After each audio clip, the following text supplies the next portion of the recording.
Let's get right to the floor show. Joining me now with $1.3 trillion in assets under management, Natixis Investment Managers lead portfolio strategist, Jack Janasiewicz. Jack, as if to underscore the change in sentiment from we're all in to wait a minute, now we're nervous. Minutes after the Anthropic, Microsoft, NVIDIA news, here's what happened. Rothschild and company downgraded Microsoft from buy to, I believe, a neutral, and then cut the price target $60 to about $500. Right now, we've got Microsoft at $493. What does this tell you? I think investors are no longer willing to give these AI names a free pass, and that comes back to really the financing.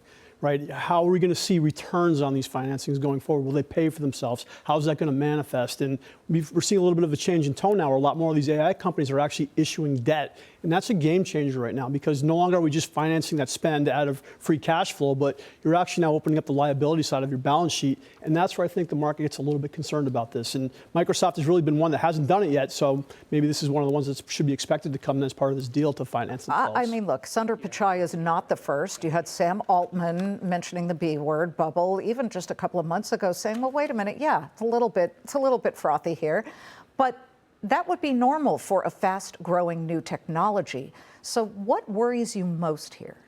I think the big one here is if we just get a sudden grind to a halt in terms of this CapEx cycle, because one of the things that we're sort of looking at is simply, one man's CapEx is another man's earnings, right? And so if we suddenly see this CapEx cycle grind to a halt, the broader narrative for the economy suddenly starts to come into question. If you look at the contribution of GDP growth from the AI CapEx spend for the first 2 quarters, it was pretty significant. So you can see how this can start to permeate through the economic cycle here, and how it can really start to drag down growth. What is your best recommendation for investors to protect themselves? Where should they move at least some money?